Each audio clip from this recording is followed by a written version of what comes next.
My name is Carlton Cartwright. I'm the Executive Director for Veterans Memorial and Multicultural Histories Incorporated.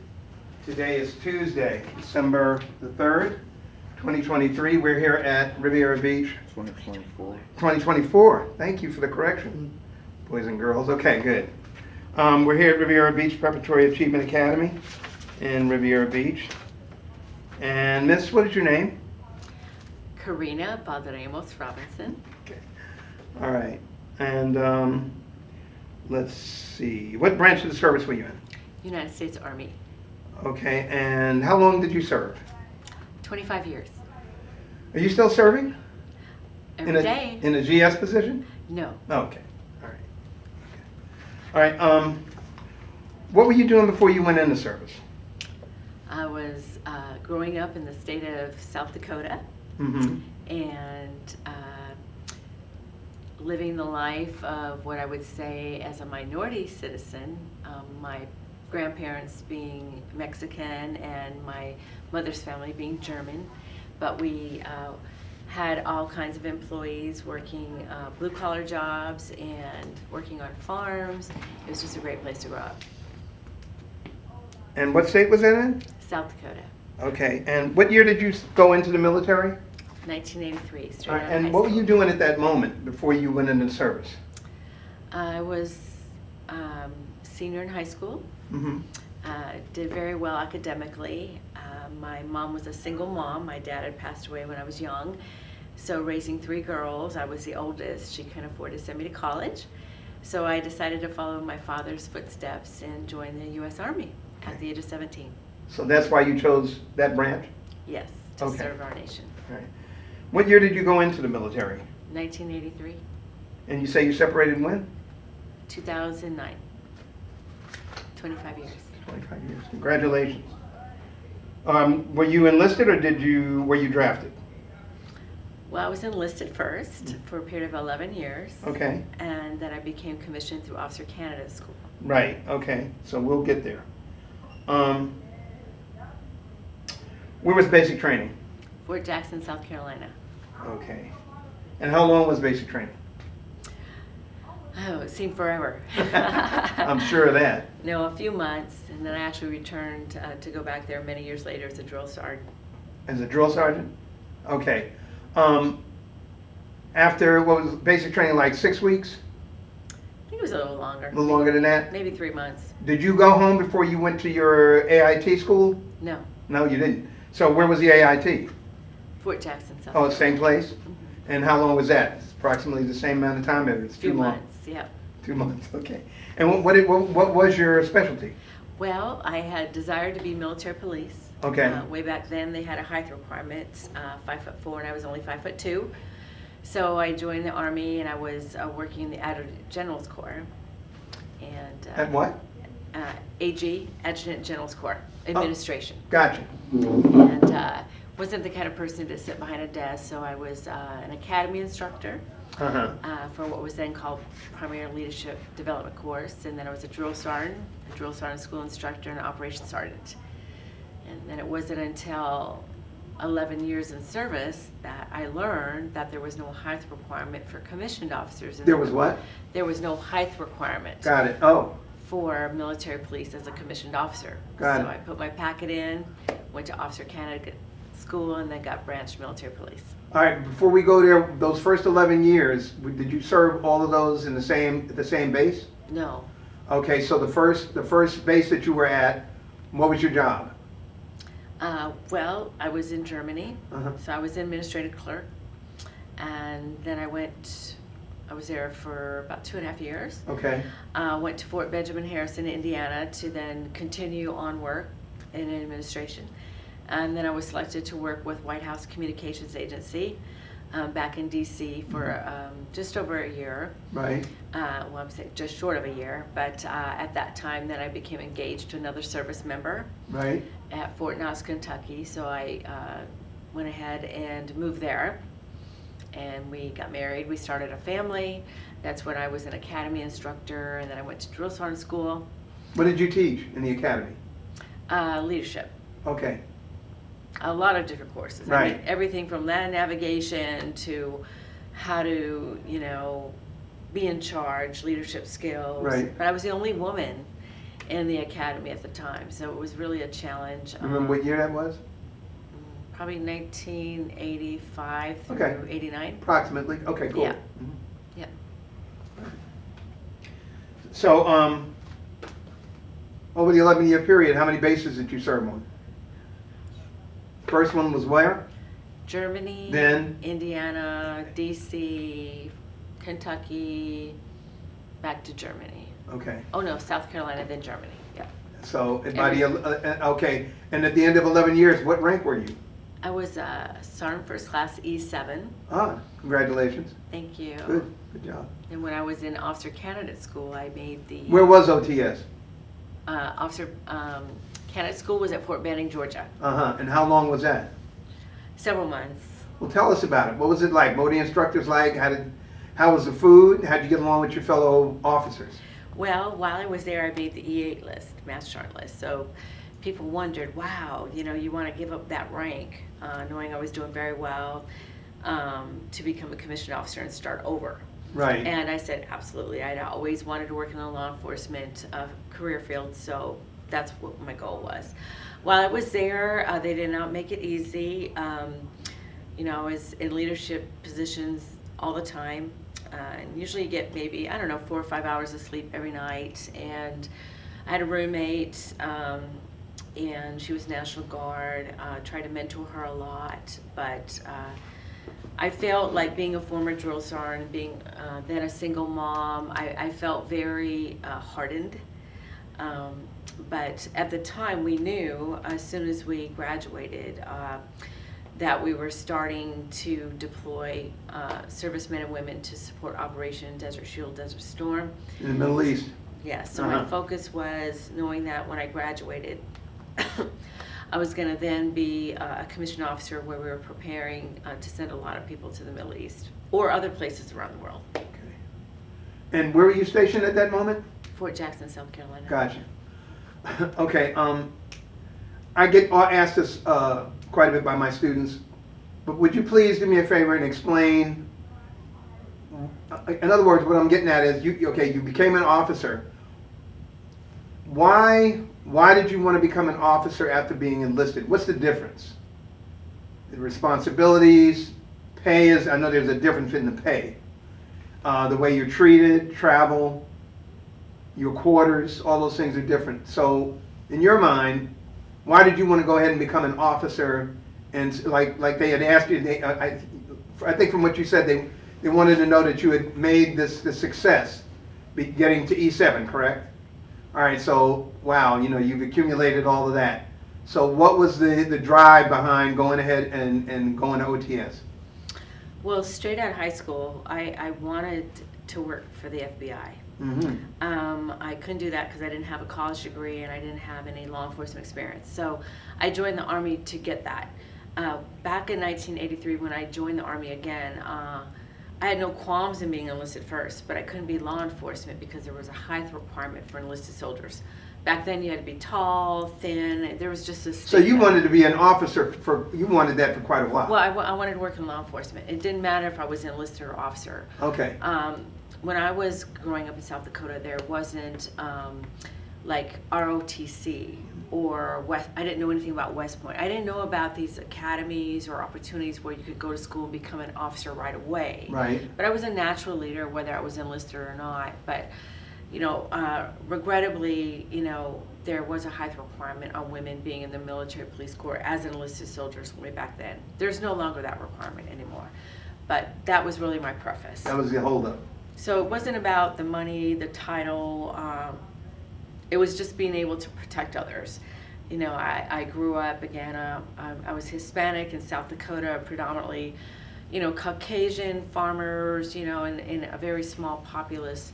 But I always, because my father and his brothers were in the Army, I always wanted to get out and protect our nation. Gotcha. So that was really the preface to join the military. Okay. And then work in law enforcement, so. Okay, so after OTS, what was your first duty assignment, and where was it? And how long were you there? Yeah, so I know you mentioned OTS, and that's That's Air Force. That's okay. Officer Candidate School And is Officer Army. Candidate. It's okay. It's the Okay. same thing. Okay. But I was really very fortunate because when I graduated with honors, I was given the opportunity to somewhat chart my path. So I went to 25th Infantry Division in Hawaii, and that sounds like a really plush place to be. But actually, the units that I served with as a leader, we had responsibility for the whole Pacific Theater. And again, then I'm in a military police role, and we're doing a lot of training with infantry units, air assault units, and did that for 3 years. And then I transitioned to Fort Bragg, North Carolina, which is now called Fort Liberty, North Carolina. And I always wanted to be airborne, you know, jumping out of planes and being in a units that were highly deployable around the world, and commanded there. I was one of the commanders that deployed to the Pentagon after 9/11. So I'm out there working with federal law enforcement agencies, state, local law enforcement agencies, interagencies, Joint Terrorism Task Force, and so protected that facility for a year, and then I I was selected to command again for a airborne unit that we deployed over 1,000 soldiers to Afghanistan, and was supporting the global war on terrorism then. And was very privileged to have that opportunity. And during that deployment, I felt that what I was doing for the nation was very well worth the sacrifice. I was away from my sons, you know, a lot, you know, whether I was in DC or I was, you know, traveling to and from foreign countries. And after that command opportunity, then I got selected to do an internship at the Pentagon, go to Georgetown University, and get a degree from Georgetown in public policy. So luckily my sons and I were able to be together, and we lived in Virginia for those 3 years or so. And then I deployed to Iraq out of Fort Hood, Texas, for over a year, Deputy Provost Marshal, and that was during the surge. And so there was a lot. I mean, I was in Baghdad, Iraq, but I was traveling a lot with congressional delegations, working with the CIA, the Joint Terrorism Task Force, and trying to make sure that as we started to pull out of Iraq that we were safe. So my sons at the time were in high school, and thankfully I had great friends and family that kind of looked out for them in Virginia as they finished school. And then I decided to retire from the Army and went to the Pentagon to work as a government civilian. Okay. And that was, you went, so your last stop was Washington? It was in Iraq. In Iraq? Yep, then I retired. I redeployed from Iraq and then retired and went to work at the Pentagon as a Gotcha. government civilian. All right. So you went to work for the Pentagon as a civilian? Yeah. That was a GS job. How long was that job? I was there with the Pentagon Force Protection Agency for over 4 years, Mm-hmm. and oversaw anti-terrorism force protection programs for the Pentagon and about 100 other facilities. I also redeployed back to Baghdad one more time to be a legislative director. Okay. Coordinated a lot with the National Security Council and different congressional delegations coming over there to visit and see what we were doing as we started to pull out of Iraq. Okay, and going back to the Middle East, I need to ask you, casualties. Did you witness a lot of casualties while you were in the Middle East? I certainly had firsthand knowledge of casualties, you know, especially being law enforcement. Were you in combat? Yes. You were in combat? Yes. Okay. Yeah. How long did that go on? Well, I supported, you know, I would say probably definitely more than a year, maybe 2. You know, depending on where you are, like, you know, even though I deployed in support of Operation Enduring Freedom to secure the Pentagon, that's not necessarily considered a combat zone. But when I did go back to Iraq later on, and it was more than a year, and then I went back a second time as a civilian, you know, also in a, I think at that time it wasn't considered a hostile fire zone, but we were starting to pull out, so. But yes, I have a lot of dear friends that have passed on due to combat, and even when I was a civilian, witnessed a lot of casualty operations. So How did you deal with that? I dealt with it. I had a hard upbringing. You know, again, my dad having passed away, me being the oldest of 3 girls, was married, and you know, and I felt that in the Army, especially after so many years, you're moving every few years, and establishing new relationships with soldiers, civilians in combat, knowing that we risk our lives for the betterment of other people. Say how I dealt with it was just to be resilient, to know that I was fortunate enough to be living, to have a roof over my head, to have food on my table, and to have great health care. I mean, a lot of things that some people take for granted, I was grateful for. Okay. Up to this, okay, have you mentioned all the places that you've traveled? And it doesn't, it's including R&R. Yeah, What- Kuwait, you know, specifically in the military, I did travel the world. Okay. I did. I was different assignments, even though I wasn't like stationed in Japan or other countries. I had the opportunity to visit there and do some exercises. I was in Cairo, Egypt. I was in Japan, and so we worked side by side with other militaries to kind of learn from each other. Mm-hmm. And then when I became a government civilian, and even many years later as a contractor, I spent a lot of time working with special forces, counterterrorism teams. And so that what I believe, my military was a great place to serve our nation in uniform. And then afterwards? As a government civilian and being a small business owner working for Special Operations Forces, I see the world in a different light, that we have a lot of bad actors and adversarial type of entities out there that we have to protect ourselves from.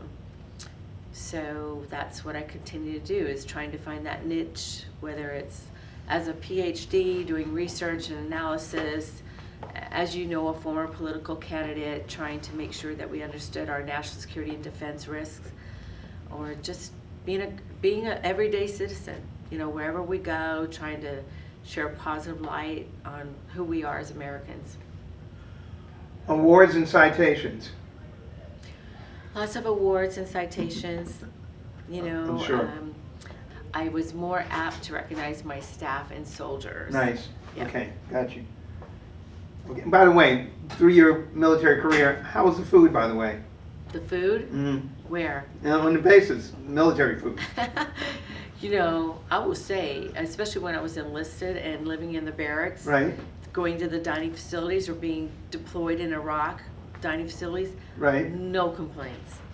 I mean, those military cooks, they're chefs, they learn how to cook. Mm-hmm. And the fact that I didn't have to sit behind a grill or a stove and make my own food and do dishes and everything, I thought it was great. It's a good deal, huh? Good deal. Okay. Were you ever a prisoner of war? No. Good. Okay. Let's see. So, after your active duty time, how many years were you a GS employee? Just short of 5 years. Just short of 5 years. And then you retired? I Or did you do anything else in civilian life or military? I left as a government civilian to go campaign for a political office. It was during the government shutdown.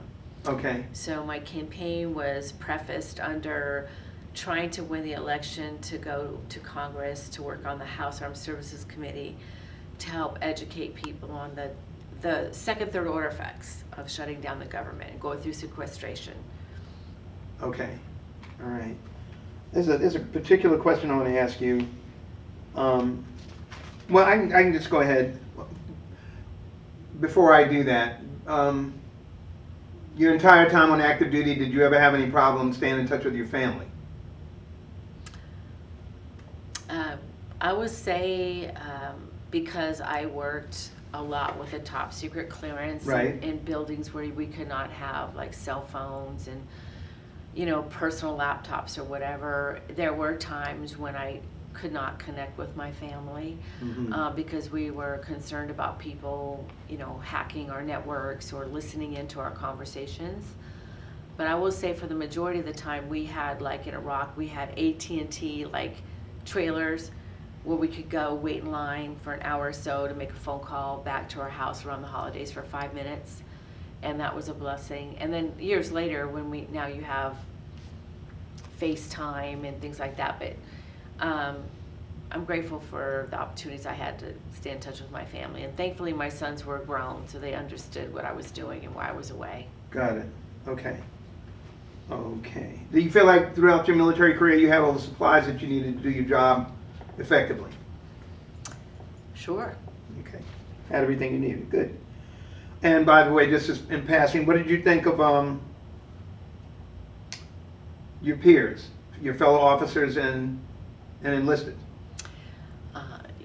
It really is, a lot of the people I served with in the military, they are like my brothers and sisters. We served in harm's way. We had conversations that are run deep. When you're in the middle of a combat zone or you're working long hours, 7 days a week, even if you're not deployed in combat, the fact that you're serving our nation, it will always be important to me. So I want to say my peers, my supervisors, those I was able to lead, I feel grateful that I chose to serve in the military for 25 years. I try to mentor a lot of people and tell them that, just like, the students here, I feel that it was probably one of the best experiences, that coming straight out of high school, you get to travel, you have a lot of expenses paid for, you have great health care, they give you subsistence to help pay for a home or, place to live. And it's a great start. And you never know, how much you might like it, regardless of service. It could be Air Force, Coast Guard, Space, Com, or whatever. Mm-hmm. It is just a way to serve your nation. So I hope we can encourage more people to serve in uniform. I didn't mention, I have two of my students with me today, Fostal and Amari, and I just want to stop for a second before I continue on to ask them if they have any questions so far that you'd like to ask. What would you tell your younger self? My younger self? So in other words, we're in a school, students are going to see this. What advice do you have for young people that might or might not be interested in going into the military? How's that sound? Yeah. Is that pretty good? Okay. I adamantly say that, and I'm not just saying it because I served in the military, even my 3 grown sons who never ended up joining the military for different reasons. I think we were moving, active duty, we were moving every 2 or 3 years. So, when you get older and you have established relationships, they played sports all year long, that it was hard for them to pick up and move every 2 or 3 years. But what I will say is, and it wasn't just because you get free health care, medical care, you get housing expenses paid for. It is such a great way to start a career. And you can pick and choose what you want to do. I mean, if you want to be in photography, video, they got that in the military. They got legal people. Not everybody is an infantryman carrying a weapon shooting people. That it is very diverse as far as what you can do. And why not join? Get your certifications paid for. They give you money to go to college, or you can go to college on your own time and it's paid for. Join for 3 years and see how you like it. And those 3 years are going to be hard because you're going to be junior enlisted or maybe a newly commissioned officer. So you're not going to really be in charge. So sometimes you have to just like when you work now, you might have to just say, okay, this isn't the best boss ever, but I'm getting paid and I'm enjoying it, whatever I'm doing. But the relationships you build in the military, no matter where in the world you are just, I can't say there's another profession that would give you that opportunity to grow. And in the first 3 or 4 years, you meet people from all over the world or different backgrounds. When I was a drill sergeant, and I had people of all different ethnicities. I had men and I had women. And to see a 5'2" woman who then weighed about 20 pounds less, and I was a gazelle. I could run, I could do push-ups all day, I could climb ropes, and it was just an opportunity to serve alongside men and women. And now I did serve alongside special forces. Now women can be in special forces, and there's no limits. It's as good as you do. So I would hope more people encourage joining. And I do a lot of mentoring. Have you guys ever heard of Rocks Incorporated? Rocks Incorporated is global. It started many years ago when commissioned officers would go out to historically black colleges and universities and talk to students and follow them from the time they're a lieutenant to the time they're a 4-star general or afterwards. Secretary Austin, who's now our Secretary of Defense, used to be a 4-star general. I knew him when he was a colonel, and so he was a big mentor to me. So if anytime anybody wants to discuss what I think about people joining the military, let me know. Got it. Speaking of which, oh, did you use your GI Bill for anything? I did. Okay. Such as? I, through the GI Bill, was able to get my associate's, bachelor's, and my first master's degree. Nice. And that was over 11 years of service. I mean, I did it on the weekends or on the holidays. Now they have online courses, I mean, holidays, weekends. Now they have online courses. You don't necessarily have to go to a classroom. Through the military, I was able to get a second master's through Georgetown University. It was very, very competitive. And then when I retired, I actually had, not the GI Bill, but something later, it was due to serving in combat. I used that to pay for my PhD. Nice. Congratulations. Good for you. Yeah. Okay. Have you held on to any close friendships from the military? Yes. 1, 2, 10, 20, 100? How many? I would say Off the top of your head. probably 25. Nice. Good for you. Okay. Do you keep a diary? I did for a period of time when I was up through high school. But more recently, the last 6 years, I've been writing a book called Grace Under Fire. Well, it's like a journal. It's a journal for my sons. Mm-hmm.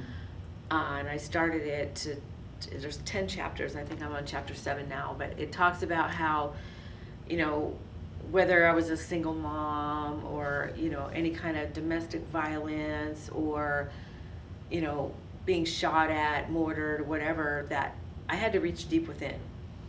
Not everybody's a Christian, but I am. But friends, other people you work with, sometimes when you go through tough times, you got to reach deep within. That's where your strength's going to come from. You have to know yourself inside and out. So I'm writing this journal so that I can explain about 3 or 4 times in my life where I felt like it really came down to me. So as my sons have experienced situations or will in the future, that they take hold of that. Okay. Did your military experience influence your thinking about war or about the military in general? Yes. In what respect? Well, when I was deployed, for example, in Iraq, we had multiple nations there doing different things, whether they were from the UK, Australia. We had security guards from different countries. We had people who cleaned our restrooms from the Philippines. And so when you're serving amongst interagencies and people from all over the world, you realize that we're all in it for the same reason. We want world peace. And I believe that's my military experience was just an opportunity to visualize and to experience that. Okay. How did your service and experiences affect your life? It made me feel more comfortable in being a decision maker and to lead with compassion. I was always cognizant that I had high standards and not everybody is the same as I am, but we were better off as a team if we all give our very best. And so I think I led with that kind of demeanor that we're all one team and we have to give our all. And with that, I recognize that some of my troops weren't meant to stay in the military. You know, they just didn't have the right discipline, the demeanor. So I would spend time talking to them and realizing what's best for them and have to separate them from service. So I really felt like it just gave me the opportunity to grow, be a great leader. Okay, the last question is, well, let's say it's unique because of your experience, okay, with the military. And I'm just curious, the students might even have another question after I ask you this one, I'm not sure, but anyway. What is your worldview, and I'm asking you specifically because of your experience, your worldview of where we're at today, on a world level, with everything that's going on, all the different things that are going on in our country, in Europe, in Asia, Eurasia. What is your take? How do you see the world today in the situation that it's in going forward? I am grateful to have spent a long time in the military, the government, being a political candidate, PhD. I mean, I've really been blessed to see things at a global level in multiple countries. I am concerned. It's 2024. My number one concern is climate change. I believe, regardless of where in the world you live, that if we don't start holding each other accountable to make sure it's a safer place for us to thrive, our great grandkids and future generations will suffer. And so that's not necessarily, military, but it is something we have to work towards. And it's very difficult to get people to do that because some countries don't necessarily hold that in great regard. So in America, because we are dependent on other relationships with other countries, economically, militarily, so we want good relations with some of the countries. And so we are kind of walking a fine line. Where is it that we can start working in that direction? And so that's just climate change. With regard to national security, I feel concerned because a lot of countries now are growing their capability for like nuclear arms or the use of drones, artificial intelligence, using robots. That's the second thing I find of great concern, that we need to work towards peace, not trying to coerce each other based on our military threat or capabilities. And then just human nature. Like, I would just really love for everyone to understand that we're all human beings, and we should treat each other with compassion and love, and somehow, some way, realize that everyone should be considered equal.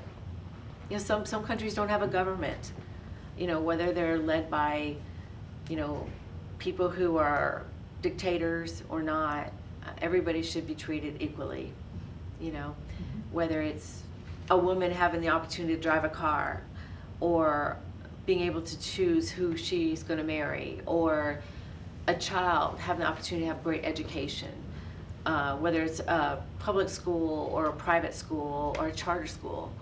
I mean, some youth in other countries, based on the hierarchy of the family you're born in, don't get educated.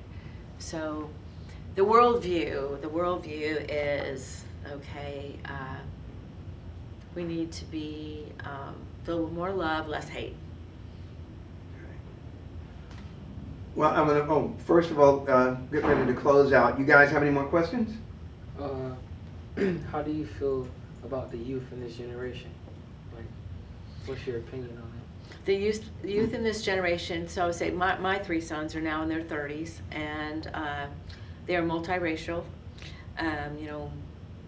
Hispanic, African American, Native American Indian, German, a little bit of everything. And we grew up in places where there was a lot of conservative people. And we used to come to Riviera Beach a lot. I used to have a timeshare here. But the generation I think you're talking about is, let's just say, between 18 and 25. Very enamored with, I would say, social media, and gaming and technology, and I think that's great. But because you're outside, thinking outside the box, very resilient, wanna do great things, men and women. My concern is that there's lesser conversations around a kitchen table. There's less like having to talk to your grandparents about an issue. Let's just say it's healthcare. Let's say it's climate change, whatever.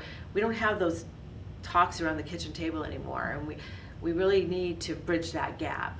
You know, I want to listen to my elders. I want to listen to my kids, but I want to have conversations. And I'm not always right, but we don't have that as much anymore. It's Twitter and now it's not, well, it's not Twitter anymore. It's something else. Twitter, X. Facebook, Instagram. X now. Yes, and What? so It's called X. yes, Oh, X, yeah, right. X. And so that's why I feel like we're losing that connectivity to have conversations and really have deep conversations with each other and not even just within America, but like, you know, my sons, they're playing games with people in other countries. And, you know, now you're doing, cryptocurrency and you know, there's not these, you're not going to a bank and talking to a banker or an investor or whatever, but, so that's my concern. We just need to keep the communication going, even though there's technology. Takes the human connection away with all of the technology. There's tons of pros and cons going on about that. So I think Australia just passed their law for, I think, adolescent has to be 16 at least before they can use social media. Because of all of the negatives that you stated, you know, they're just not having great interaction on a humanitarian basis. Right. And Well, like you're saying, at home, everywhere. Right, So- right. What do you think? I agree with what you say. I feel like that we spend a lot of time not talking to each other. It's not, the communication is very weak, very dull. We don't have like friendly conversations with our elders. We do spend a lot of often time on social media. We talk to social media more than we talk to the people that are actually there for us. And social media can be very deceiving, and it can influence a lot of people to do a lot of bad things. But we will never know until we all come together to realize that we just need to find a common ground to go back to the old ways. But it's how the new generation is, so I just have to adapt to it as I keep growing older. Yeah. Amari, anything before we close out? No. Not one thing? Now, he's interested in the Air Force, in the military, and this lady has lived in the military like for, you know, a quarter century. She's spent as a, you know, military personnel. So if you wanted to ask her something, she could probably answer it for you.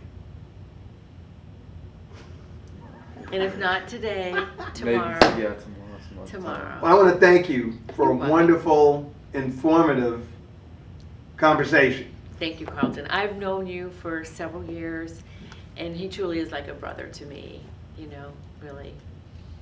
All right, fellas, back off. Thank So anyway, anyway, is there anything else that you'd like to add? Otherwise, I just would like to thank you for coming and spending the time with us. Thank you for doing this for me and so many other people, and, you know, to have it archived in the Library of Congress, that's huge. So, you know, I'll continue to support you, and maybe one day I'll win the lottery and I can help you even more. That would really be welcome, right, fellas? Yes, yes.